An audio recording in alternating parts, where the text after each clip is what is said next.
Hello and welcome to SIPS Revision Tips for SIPS Level 6 Professional Diploma in Procurement and Supply. This is Module 1, Strategic Ethical Leadership, and it's Learning Outcome 3, which is to understand and apply methods to overcome leadership challenges that are faced by procurement and supply chain managers. So what are the challenges that are faced by procurement and supply chain leaders? I think we need to think about the source of power here, and it is important for procurement professionals to recognise the challenges that they face in their role. Strong leaders will view challenges as exciting opportunities to respond creatively to the ever-increasing complexity of global supply chains. And that will include reducing the supply chain cost, which is one of the biggest challenges that we have, knowing how to reduce those costs. Some will choose to relocate manufacturing to other countries. Others might have more complex supply chains and extended delivery times where they try to reduce those as well. But customers look for lower prices, so it's ensuring that the products are delivered at the right time, but also not forgetting all of the 5 rights. Then you've got the changing of product features, and that is another challenge for any supply chain leader, is the fact that product features are constantly changing. As soon as the product is released, more and more customers are seeking the next new product, so we need to stay innovative to be competitive. The third challenge is getting new customers. How do you get new customers? To develop a product from research stage through to the product introduction is quite costly. More and more companies are trying to increase their distribution to emerging markets and increase market share. This means keeping up to date with trading and government policies. And then optimizing value chains. Customers are becoming more demanding and supply chain leaders must optimize the value chain to stay competitive.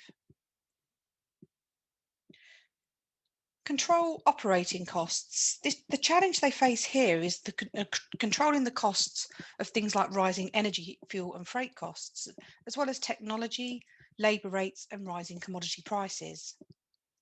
Then control and mitigate those risks. And that could arise from the market, global sourcing, credit availability, protection of any intellectual property. Address product quality and compliance. An overwhelming challenge for supply chain leaders includes the need to address the product quality at all levels. And that's from the raw materials through manufacturing, packaging, logistics and handling. We need to ensure we meet local and international regulatory standards in manufacturing, and they must pass quality control and testing. And any other challenge that a leader might face could be things like engaging with all the stakeholders through profiling and prioritising what their requirements are. Facing and managing risk, maintaining reputation and the brand image, and ensuring that the codes of conduct for corporate social responsibility are accepted and applied throughout the supply chain.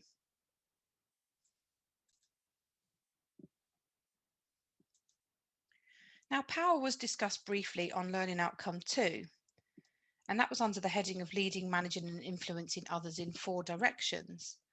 But there is a difference between power and authority, and the purpose of this particular slide is to show you that it is accepted in procurement and supply that managers will have authority due to the role they play in the organisation, but the extent to which their authority will be detailed in their job description varies from one industry to another.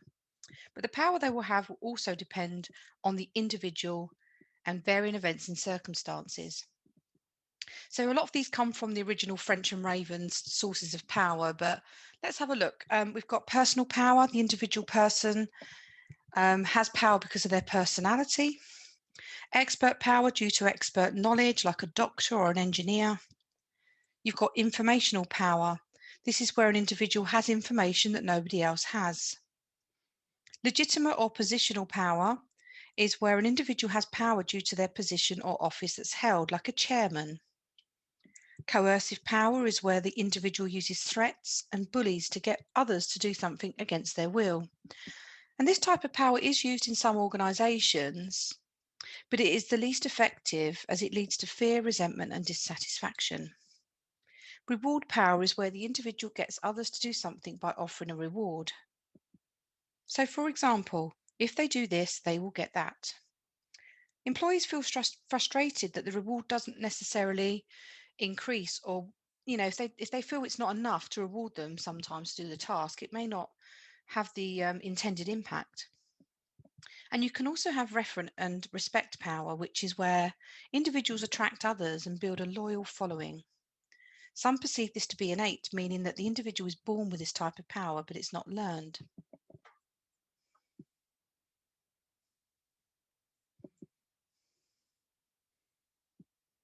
Procurement and supply managers can use their source of individual power to confront, manage, and overcome challenges they face. Other types of individual power was developed by some other psychologists and philosophers called Max Weber. And it's described as, firstly, charismatic power. This sort of leader uses charm to engage their audience and followers. Their authority comes from the charisma of the leader. They should be an effective communicator and have an attractive personality to convince an audience about their opinions and ideas. They're usually confident, or at least appear to be confident. They communicate in one-to-one situations, groups, or even large audiences, and believe in something quite powerful and share it with others. They have conviction, and through constant action, influence others to follow them. These leaders possess power to rally diverse and confront prone individuals, but the power comes from the trust and faith individuals put in them. Examples is the entrepreneurial leader of Jeff Bezos, or the founder of the chairman of Amazon. Traditional power is the type of power and authority that someone has on tradition or having order or systems in place within the workplace. They like routine, they have a dominant personality. Like leaders in the public sector, might be considered as having traditional power, but they need to be less traditional and more creative and innovative in an ever-changing environment. And then regional or legal power is underpinned by clearly defined laws. The individuals obey the leaders because of their legitimate power that's placed on them. So examples could be like chief procurement officers, as they're given power to them due to the role in the organisation. But there are some weaknesses and problems with the types of power that were identified by Weber. I mean, history shows it's not always possible to find an individual with charisma. I mean, consider the examples of Mahatma Gandhi or Martin Luther King or Nelson Mandela. These individuals were able to unite their followers in the face of adversity and differences in order to achieve insurmountable goals.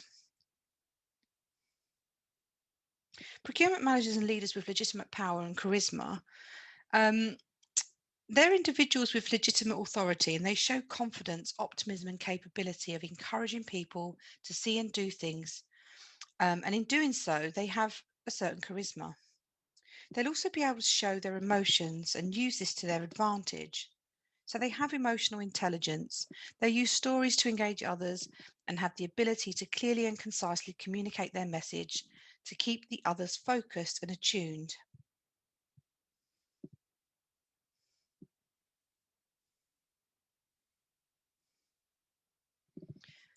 So we're now going to look at the perspectives of organisational power.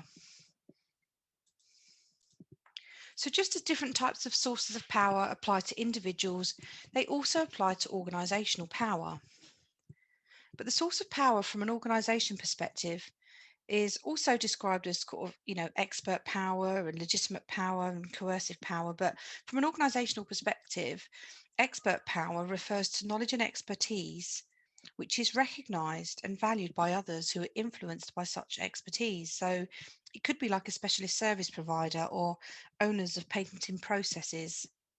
They have expert knowledge which can influence others. Legitimate power and positional power. This is the power an organisation has according to their position in the supply chain. And that can be legitimised through contract terms, agreed standards, and by law. Coercive power from a supply chain perspective, this power is used to threaten or intimidate. It can be used aggressively by a dominant buyer or a supplier that has a monopoly position. Reward and resource power. This power refers to who has the control over the rewards or resources that are scarce or valued by others. And the power depends on how much control a group has over a resource and how scarce it is, or how much it is valued by others.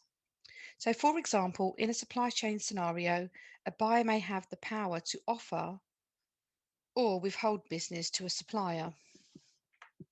And then the referent or respect power from an organisational perspective, this refers to the reputation of an organisation. If an organisation has a strong brand or reputation or is recognised leader in their industry, then it has referent power.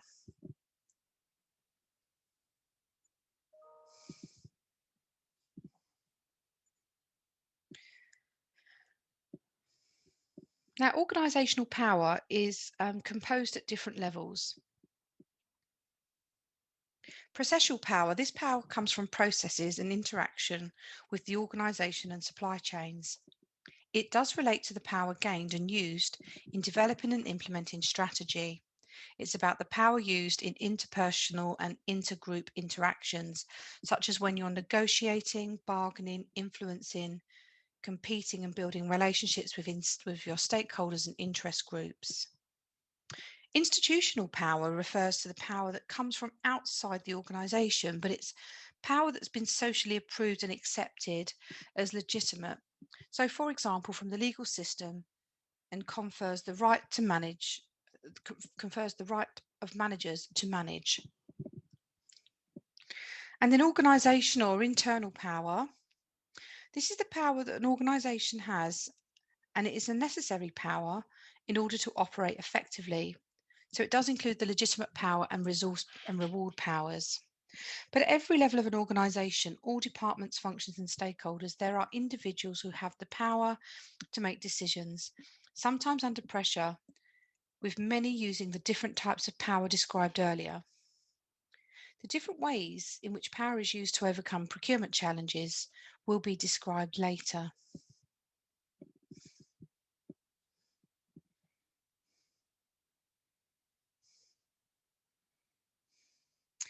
Now, the balance between order and flexibility refers to how an organisation exercises its power to control the actions of its people and its processes, and how it finds a balance between having such a control and order compared to its need to be flexible.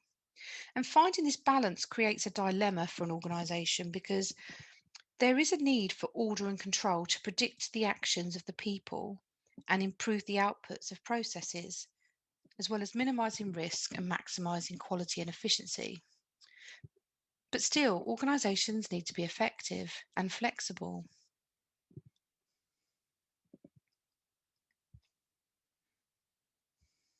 Peters and Waterman described the post-Fordist management as learnt in the late 20th century from the Japanese model. They carried out surveys of corporate excellence and were surprised to realise that there were many excellent American companies that had cultures just as strong as any Japanese company. And they identified that these excellent companies made sure all employees bought into the culture of the organisation.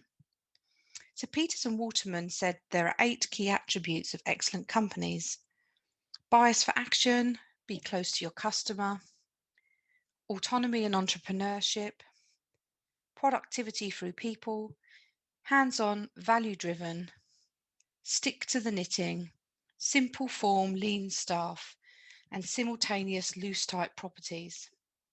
And although there are 8 attributes, the 8th one, the simultaneous loose-type properties, is a summary of the other 7 because what they were identifying was that companies can achieve excellence through the coexistence of central direction and maximising individual autonomy. But having this coexistence, the organisation retains rigid control through non-negotiable values, but also allows individuals at all levels of the organisation to have autonomy and be entrepreneurial and innovative.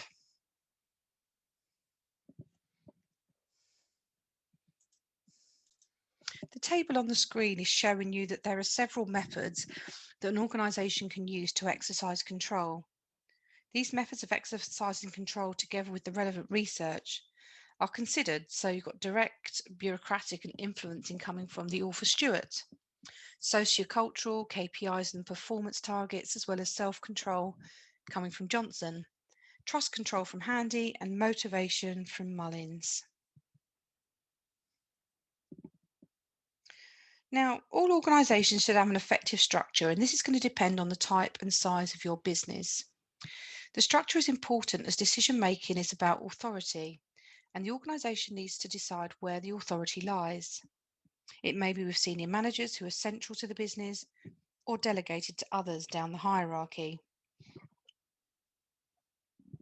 Most large organisations will need a certain amount of decentralisation, especially if they operate from different locations or add new business units. So where there is decentralisation, the organisation must decide how much autonomy individuals within these different locations, business units and functions will have with regards to decision making. So there are benefits and drawbacks to centralised and decentralised structures. The centralised one gives us common policies and practices, centralised budgets that are easy to manage, part of a business preventing from becoming independent, and often quicker decisions making it, therefore can highlight a strong leader. But the downside to the centralised structure is bureaucracy, layers of hierarchy, lack of management authority that can demotivate people. Local managers will not know their customers better, and if organisational structure is centralised, then response to customer can take longer. With the decentralised model, you get better customer service because you're closer to the customer.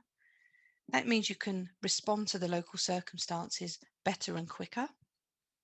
A flatter hierarchy supports training and development of the junior managers and increases motivation.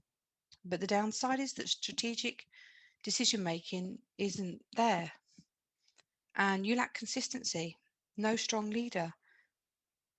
It's really difficult to manage your financials because overruns can happen, and you do get a duplication of roles. So we're now going to look at how we analyse equality and diversity issues relating to supply chains, and that's so that we can improve strategic effectiveness. Do remember that organisations are made up of individual members. Successful leaders and managers will recognise and understand these differences and be able to bring out the best in their employees.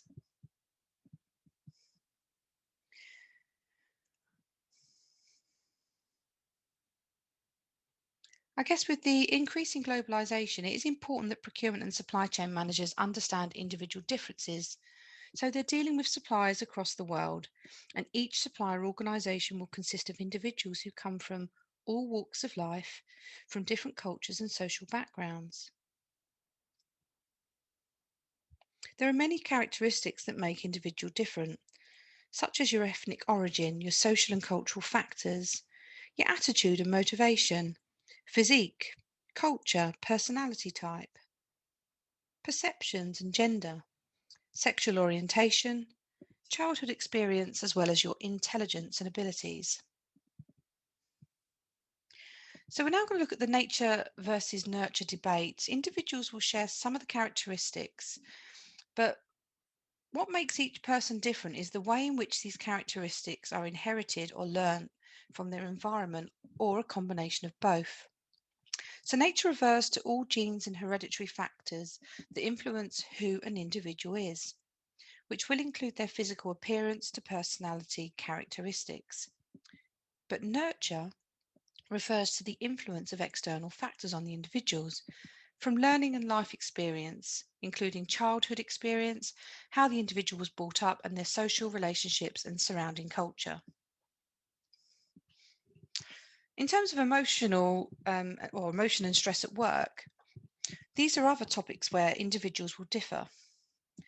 We can impact an organisation's productivity and effectiveness with emotion and stress at work. And it's quite a vast topic, but some of these things could be pressure from outside, like working to deadlines. They might have many tasks to perform, and the pressure relates to time and planning, or pressure from within the individual. This refers to self-imposed stress, setting too high standards on themselves or pushing themselves to be perfect. This pressure requires the individual to look at why they have developed this kind of attitude. And then coming on to attitudes, if we're going to determine attitudes of our employees, we need to use attitude surveys and questionnaires. That's a way of obtaining opinions of employees on the organisation or certain issues, so they can take views into account when planning or making changes that can be beneficial to both the organisation and the individuals. Sometimes individuals are not comfortable with having two conflicting attitudes, but such conflicting attitude will motivate the individual to change one of them in order to reach a more balanced state. This is called cognitive dissonance. An attitude depends on, or changing in the attitude depends on several factors as to why the individual has the attitude in the first place and why they should change it and what's the benefits to them changing, who benefits from it changing, and what outcomes are the individuals not going to change. Now, diversity literally means difference. It refers to understanding and recognizing individual differences, which include the characteristics, such as what I said on the previous slide. But you could also add in sort of social economic status, age, physical abilities, political and religious beliefs, or other ideologies, which are systems or ideas that form the basis of political or economic policy and theory. Now, diversity is also about respecting and valuing all individuals and enabling them to fulfill their own potential, no matter what their background is. It includes both visible and non-visible differences. Such differences are seen in groups of employees within an organisation and those individuals across the whole supply chain. And when diversity is used as a contrast or in addition to equality, it's about recognising individuals as well as group differences, treating people as individuals and placing positive values on diversity in the community, in the workforce and across the supply chain. But equality refers to the state of being equal in status, rights and opportunities. So it's a term used for equal opportunities and is based on legal obligations to comply with anti-discrimination legislation. It does protect individuals from being discriminated against on the grounds of being a member of a group that has any protected characteristic. So you should promote and be considered and committed to diversity as well as equality and inclusion for individuals. Now, equality and diversity are very important. Society is increasingly diverse, and there is a need to be able to respond appropriately and sensitively to this diversity. Successful implementation of equality and diversity in all aspects of work, both within organisations and across the supply chain, ensures that everyone is valued, motivated and treated fairly. And it's essential to have an equality and human rights legal framework covering employment practices and service delivery to ensure the organisation and the suppliers work within this and avoid discrimination. Now, inclusion is becoming increasingly important for organisations to understand and what impact this has on the work environment. Now, diversity has been discussed and it refers to the understanding of recognising individual differences. Inclusion is about welcoming these differences, and by doing so, organisations are creating a working environment where all types of people from all walks of life can develop and succeed. Some differences can be seen, such as age, race and ethnicity, whereas others cannot, such as your educational background or someone's personality. But these differences are seen or not, whether they are or seen or not, it doesn't really make a difference. You should take steps to include all individuals from different backgrounds and cultures to ensure that they make all individuals feel like they belong. So what are the benefits of diversity in organisations? Creating a diverse workplace is complex. It's not just about the differences in age, gender, sexual orientation, and so on. But many individuals share things in common with others, but despite this, everyone is their own person and can be different in terms of their views to a team, department, and organisation. Recruiting people with different personalities from different cultures and views can create innovation, a dynamic workforce as they bring a wide range of ideas and perspectives. And applying diversity to suppliers and supply chain also brings benefits. It promotes innovation through new products and services, and suppliers' diversity is a strategic aim to ensure that diverse supply bases producing goods and services. But it does ensure inclusion of diverse groups in the procurement plans, especially in public and private sectors, where organisations that embrace diversity can be more profitable. So here's a summary of the benefits: skills and talents and expertise. Employees from different backgrounds bring varying skills and experiences. They come as a crossover where the differences are still beneficial. Innovation and creativity. We all learn differently and we have different opinions, attitudes, and beliefs. When we get together and discuss these issues, all individuals start sharing ideas with others. They can learn from each other. Language skills. Although speaking different languages can be a barrier to communication, it can help organisations expand their business across the globe if they're recruiting individuals who speak different languages. Those individuals speaking other languages can interact with wider client bases. Employee performance improves. When there is a diverse workplace, individuals are more likely to feel happy, where equality is promoted and inclusively they're treated as a priority. The employees feel confident in their abilities and that they're able to achieve success. Morale is high and employees are more productive. It means you can attract a wider recruitment pool. So candidates come from all walks of life with many differences, and that's viewed as very progressive. If you can attract individuals with exceptional talent, current employees will want to stay, and resulting in your improved employee retention.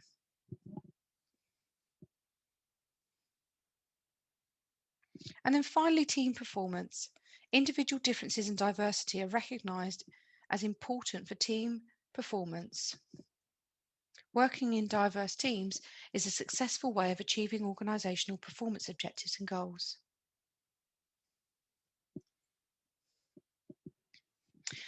Now, supply chain diversity refers to sourcing from suppliers from minority businesses. Supplier diversity is an important management practice of organisations. Many large organisations have diverse supply chain programs, and they're exploring new markets. Organisations should not view diversity as a way of fulfilling your CSR obligations, but recognise the commercial benefits that a diverse supply chain can bring. Innovation, more agility, greater speed to market, revenue growth, and increasing a supplier's appeal to a wider customer base. But the strategies you can use to achieve this diversity include changing your organisational culture. It's important that if you're going to succeed, you are ready and open to promote diversity. You need commitment from senior managers, and you need to be integrating diversity into your corporate vision, like undertaking broader supplier research and encouraging suppliers to be more diverse in their thinking, tracking and monitoring diversity expenditure, having an internet presence via a website that raises awareness of your commitment, holding conferences where both buyers and suppliers can meet face to face. And partnerships, strategic alliance and joint ventures or outsourcing are solutions that organisations can use to show commitment to supplier diversity. But what are the challenges faced by these minority suppliers?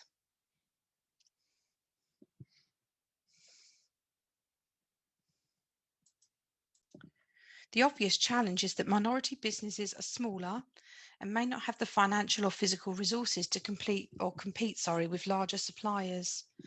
This means that organisations may not want to do business with such small suppliers, or even if they do, they might not find a small supplier that can provide the scale or service that's needed.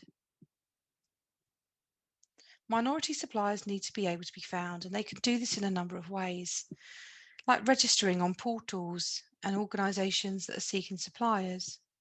Use keywords in internet marketing. Know the purchasing organisation and its industry. Submit proposals, show expertise, and apply for awards. Minority suppliers must stand out from the crowd. Business is not just about numbers in a proposal. Business is about reputation and relationships.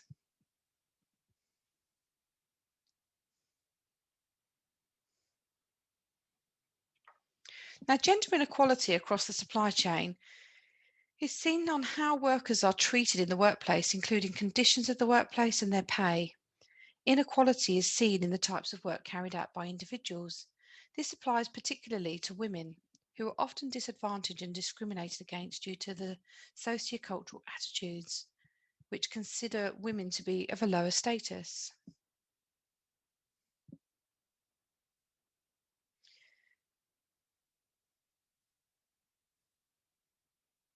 So these steps you can achieve to achieve diversity best practices is the reviews and audit processes. And that's an important first step for an organisation to measure current suppliers against the organisational values. Also need to review existing policies and procedures. In training and development, you need to clearly state your values and expectations to your employees, procurement staff, and existing and prospective suppliers. Have an inclusive procurement program who might otherwise, if you include suppliers who might otherwise be omitted, this ensures the organisational approach to procurement is inclusive. So try and remove the barriers where possible. And some of those barriers are things like excessive form filling and minimum turnover. Then resources, consider dedicated resource to achieving diversity success. Engagement and accountability. To be successful and achieve these goals, you should be signed off by your CEO. And then finally, CSR, by developing and implementing a supplier diversity program, the organisation is exercising corporate social responsibility.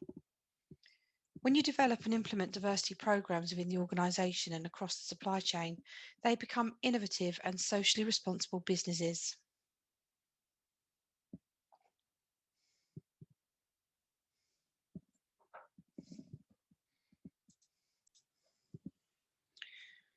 The discrimination is an unjust or prejudicial treatment of different categories of people, especially on the grounds of age, race, or sexual orientation.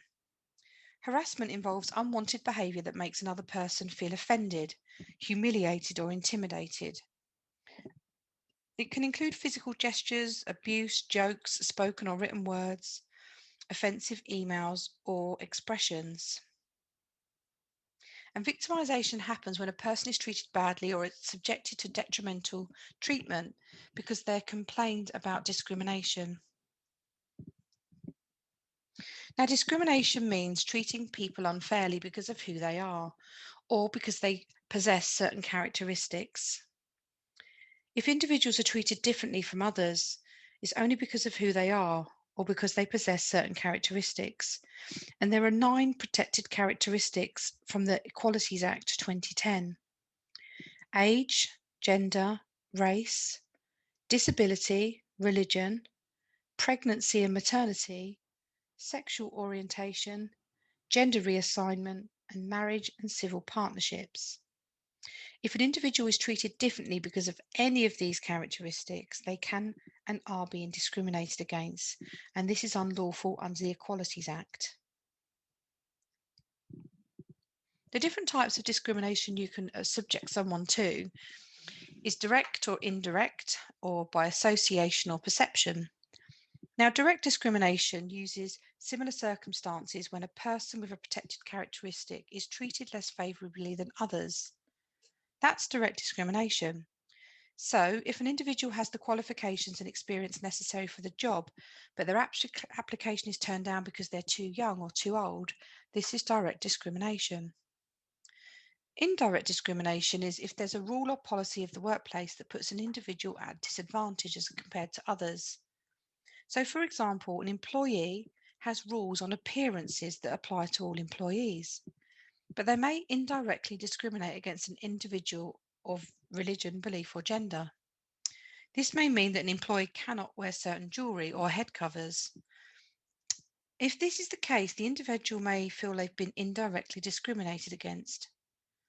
Another example is where an employee asks for flexible working because they cannot work late shifts due to childcare problems, but the employer refuses the request.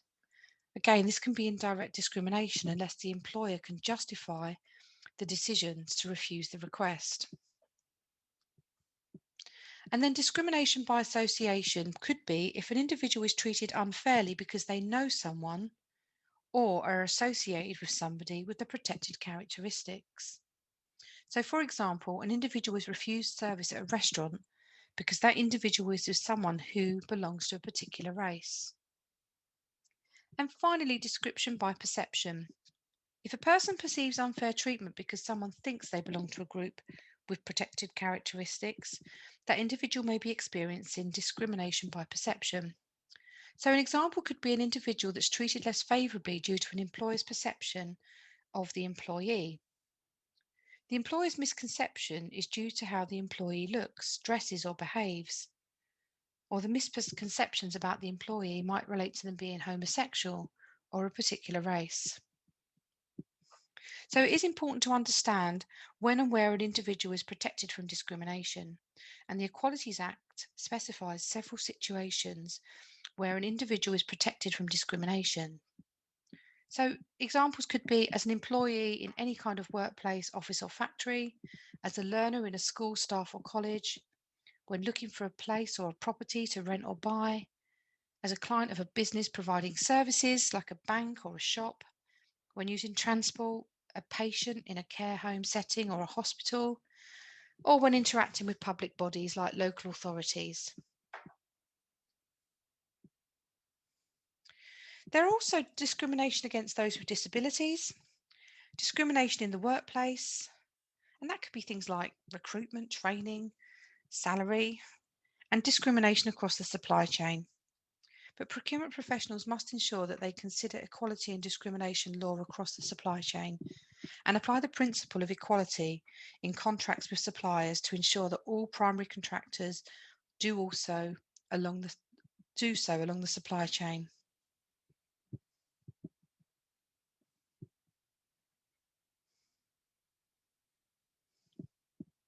So we're now going to look at the nature of organisational change.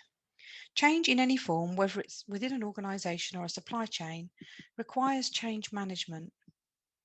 Individuals and organisations experience change, which can be planned for, but there will also be times when change is imposed on individuals and organisations, and the events are beyond the control of the individual.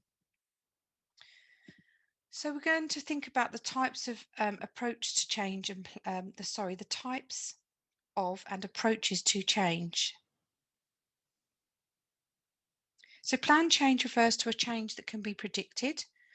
We know what's going to happen and we're able to control it. Emergent change is a change that is a continuous and open-ended change. It's unpredictable. And one challenge for an organisation is that they consist of individuals who have their own differences. And due to that, you might need to respond and react to change in different ways. Fear is a powerful energy. It involves thoughts about what might happen. And stress is an important topic in relation to change because change can cause stress, particularly in those who fear it. Individuals have a choice, fight or flight, and their choice will depend on how they assess the stressor.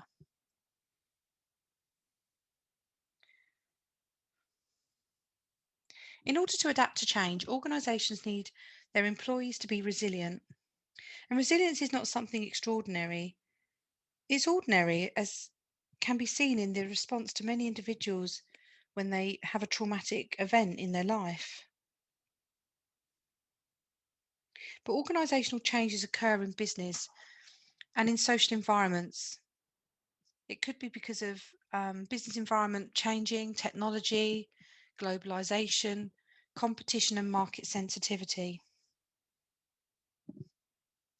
These are the sources of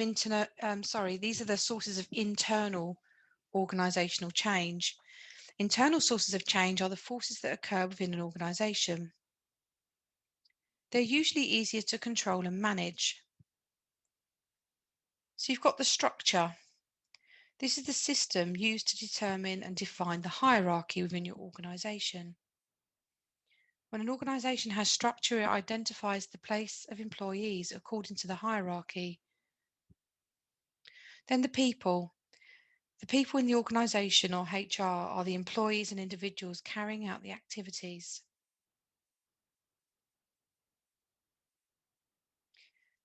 Now, within the people bit, you can have an example where new employees are recruited and the existing employees have to move job role. Individuals could take the initiative to change their workplace or tasks to increase efficiency. Must be aware of the workers' trade unions and the effect they have on change. And then finally, processes are the activities that need to be done to change inputs into outputs. And that could be technological processes, communication, management, budgeting, or decision making. The external sources of change come from primarily the pestle factors. These are the macro environmental factors, such as politics, economic, sociocultural, technological, legal, and ethical or environmental. And these, along with your international global factors and your microenvironment, make up the whole source of external organisational change. I mean, we know the pestle factors, it comes up in most of the books, but the other two that are on the left and right, you've got international global, which looks at increased globalisation of markets and the impact on organisations that operate across the globe. And in the microenvironment on the right-hand side, this is our competitors, suppliers and customers, as well as the marketing distributors and the public. So it does affect companies in different ways, and that's clearly going to depend on your industry and size, capability and capacity.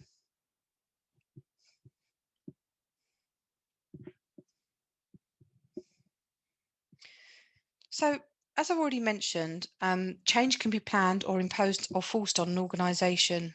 No matter what type of change, it will impact an organisation, its people, and the whole supply chain. So, however, organisational leaders can take action to recognise changes, which in turn will lead to changes being planned rather than imposed on them. It's impossible to plan for every outcome, but actions can be taken by following trends. So these are the ways that you could benefit following trends. So forecasting, the leaders will understand and recognize and follow the trends that are relevant to their business environment. Reviewing data and monitoring data. By reviewing that, it's easier to see what's happening in the business. And you can follow trends, but provide you with quick knowledge of those environmental factors to be able to adapt quickly. Be effective leaders. When the leader is or a senior manager of an organization follows the trends and takes action, then the organizations become the leader and you're ahead of your competitors. And then being innovative and creative. When trends are known to an organization, that can be more innovative and creative, resulting in an improved business. And finally, warning signs. Trends can be provided to an organisation with early warning signs. This is because trends are reliable sources of change. An organisation that follows the trend will be able to identify sources of change and adapt and respond quickly.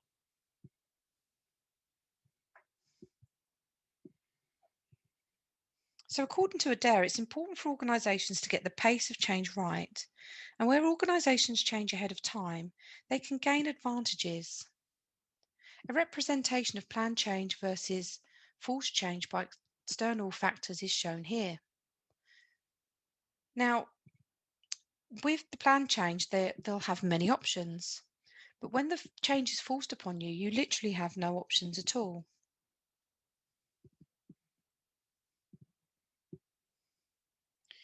Now, as the world is changing fast, organisations need to be able to adapt quickly. And when you can quickly respond to change and develop and grow, change occurs in business no matter what their size and industry. How you manage the change will differ depending on the nature of your business and the people within it. So on the left, you're seeing something called force field analysis. Both the models on the screen come from Lewin. It's a someone who writes quite a lot about change management. And the model is used by organisations to analyse change and help them understand the balance or imbalance between driving forces and the restraining forces. So the driving forces are the reasons why the organisation should consider change.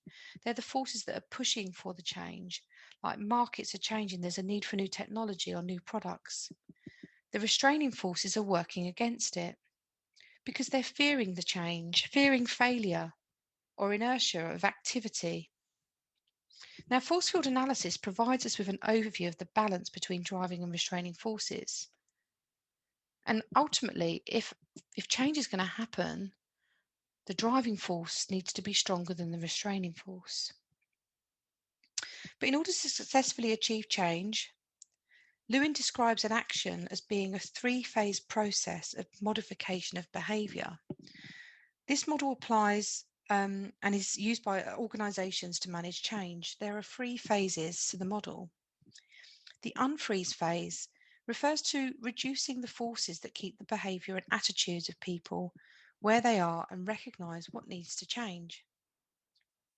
The change or the move bit refers to when you're developing new behaviours, attitudes to implement the change. And then refreezing is referring to the maintenance of change at the new level and putting policies and structures in place to support it.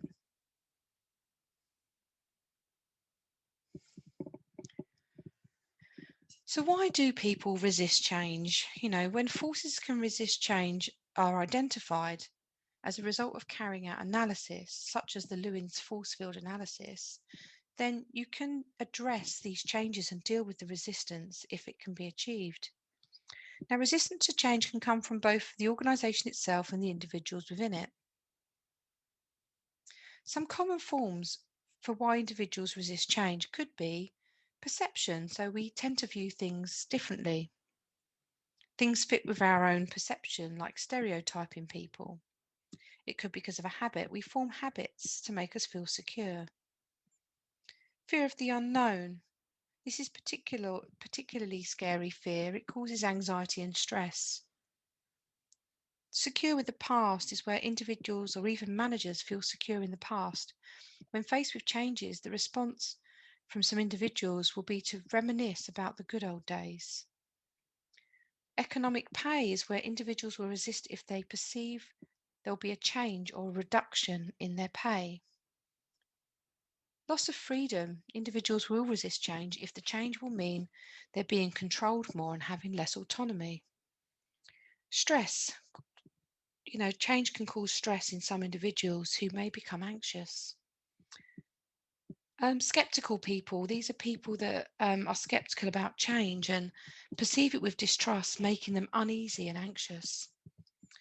But the biggest reason why people resist change is because of poor communication or misunderstanding. Individuals will resist it because there's a lack of information or accurate information, which creates unfounded and incorrect rumours. Then on the right, organisations resist change for a number of reasons. So culture, which is about how things are done, and this has a significant effect on the organisation's processes and people behaviour. It could be stability. Organisations that are particularly large, they need structure. They need to establish rules and procedures and ways of working. Resources. Change often requires more resources. They may already be committed to other areas of the business. It could be past contracts. So you enter into contracts with others, such as suppliers, customers, and other organisations. Some contracts can limit change. So if you're contracted under a permit for a fixed price contract, then the organisation will be resistant to change because it cannot change it because of the contract terms. And then the threat of power. Some individuals can perceive change as a threat to the power they have to make decisions and will be resistant to change.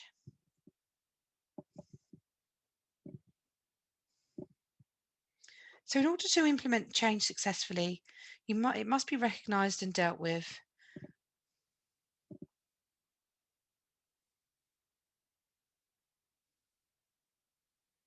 Change is part of life for individuals and organisations. It is essential for economic performance, competitiveness and overall growth.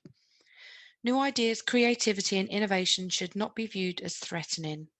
They should be viewed as opportunities for growth. Some of the steps you can take to manage change effectively would be to plan early. So communicate the change when the organisation has identified that a change must be made. But before making the change, how are you going to communicate the change to others within the organisation? The starting point for the chain is in the management function to undertake an impact assessment, understanding the individuals who will be affected by the change. Then communicate the change. So when news of the change begins to filter through the organisation, everyone will need direction and support from senior management. When it starts from the top, it will help unite everyone and get them to embrace the change.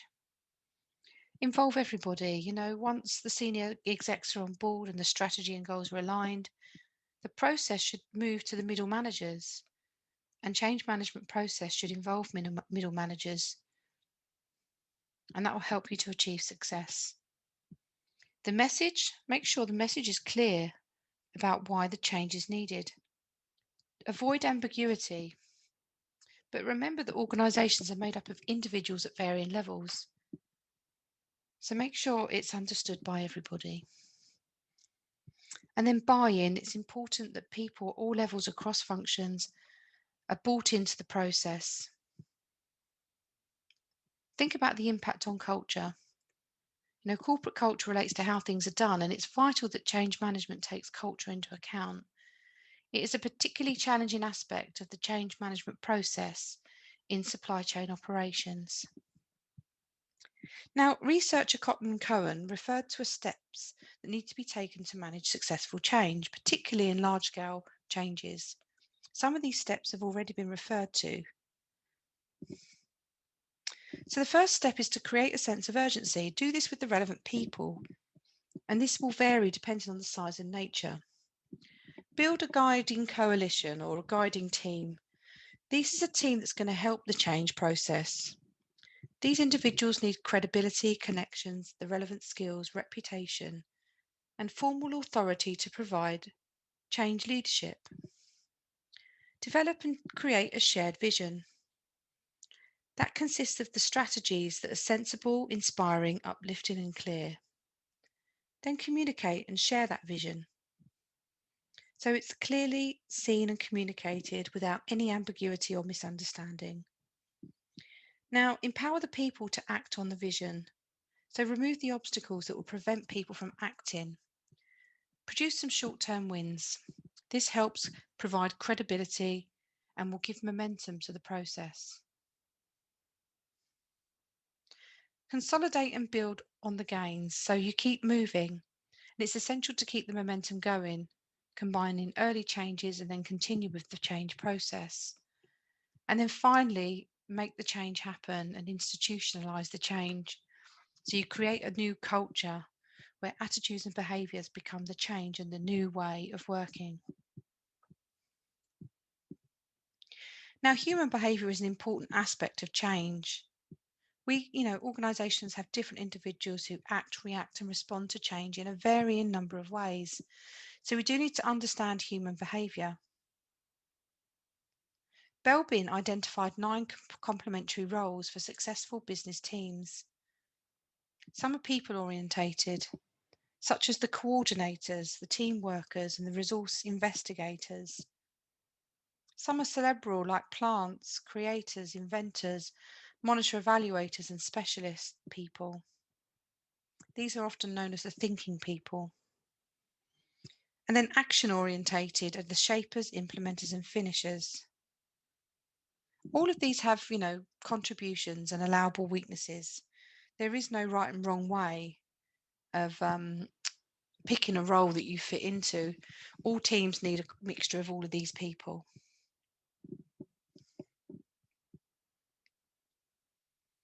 We're now going to look at the ways that we can resolve conflict. So the reference of resolving conflict relates to conflict that might arise in relation to internal and external stakeholders. Confusion can often arise when different words are used by different researchers, but we mean the same thing. So let's look at the models of organisations.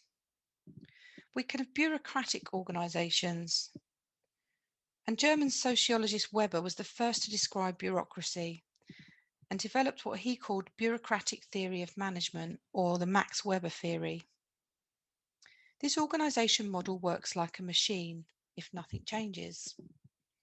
Weber believed that bureaucratic organisational model was better than a traditional model.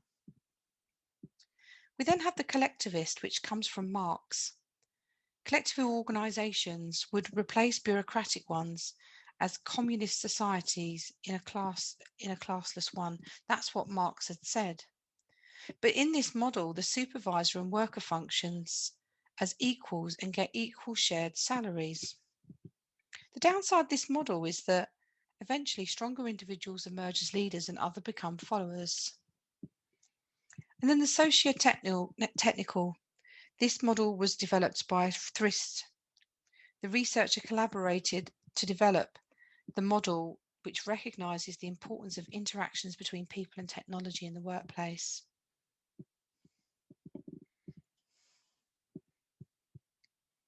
Contingency model of organisations. This is an approach that emphasises the need for flexibility. It looks at how one characteristic depends on another.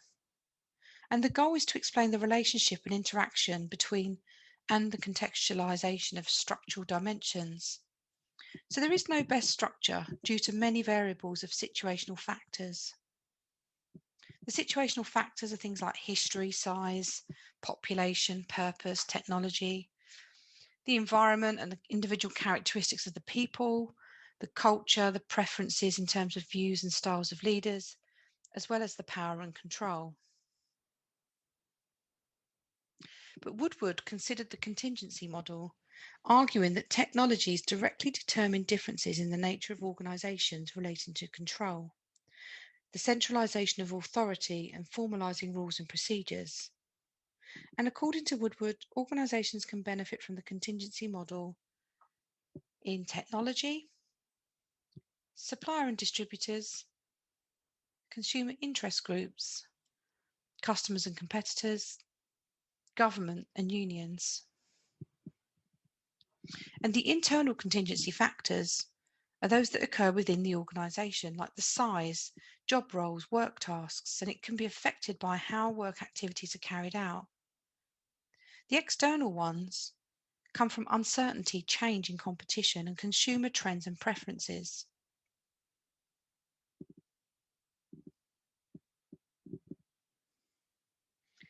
Now, the informal organisation refers to the underlying informal aspects. So internal organisations has a loose structure and people act spontaneously.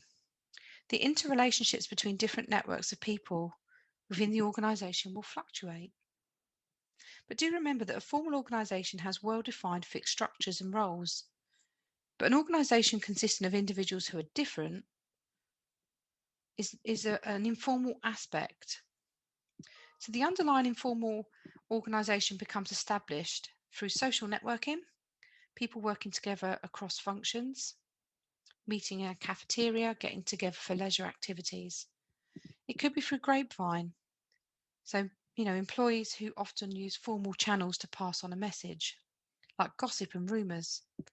And then collective values, where you work together, you might become friends. This phase of familiarity breeds contempt might apply here when the group starts making assumptions about each other because they have different personalities and attributes. Sometimes hostilities can arise. Now, according to Drucker, organisations build teams where individuals bond, and although each will contribute something different, they must all contribute to a common goal. This might lead to a belief that there is a healthy organisation and that it's harmonious with no conflict, but depending on the structure of the organisation, the management system and the use of technology, there may be a struggle of power and control.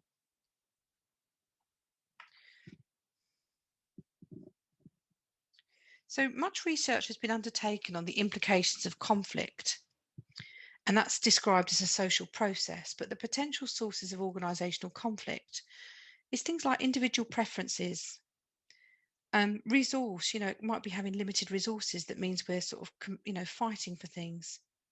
The need for cooperation. Each department might have their own way of carrying out activities. Focusing on their own activities might mean that it leads to internal conflict. Supply chain complexity. Getting a product to a market involves lots of individuals. There's always going to be an increased potential for conflict. Expectations is where stakeholders can cause conflict because everyone who is involved or is affected by businesses should be working towards the same goal. And stakeholders are an addition to the source of conflict. When stakeholders' views or priorities or even technical and administration activities can cause conflict. And finally, change clearly is a source of conflict. So what strategies do we have for resolving conflict? Some resolutions might be things like to compromise, to force a win-lose situation, or even a forcing a win-win situation. But conflict management is the approach to creation of conditions that enable individuals working in teams or groups to openly discuss conflict with the aim of reaching a mutual understanding. It's hoped that by doing so, the individuals will cooperate and work better. Conflict resolution is an approach used after conflict arises in an effort to try and resolve disputes. An individual within an organisation might be appointed as a coordinator or a liaison officer to manage the conflict, and meetings will take place where differences are discussed with a view of compromise being reached. Now, according to Thomas and Kilman, as no two individuals are the same or have the same desires or expectations, conflict is inevitable in their interaction. They identified different ways of dealing with conflict. So you can see the Thomas Kilman instrument model on the right-hand side of this screen. And on the left-hand side, it's looking to what extent the person is being assertive. And at the bottom, it's looking at whether they're cooperative. And it gives you 5 possible outcomes. Competing win-lose, top left, you are being assertive, not cooperative. Accommodating lose-win, you are being cooperative but not assertive. Avoiding is a lose-lose because you are neither cooperative or assertive. Collaborating gives a win-win outcome because you're being both assertive and cooperative, so you're trying to satisfy both parties. And compromising is considered to be a lose-lose because whilst you're being both assertive and cooperative, it's only to a limited extent. So you're trying to sort of compromise and find a mutually acceptable solution.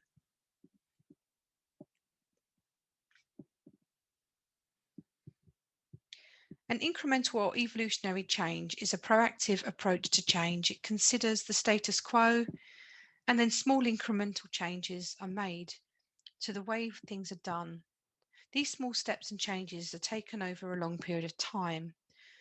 This approach is the basis for improving strategies such as Kaizen, where activities continually improve across the function and involve employees at all levels and top-level management.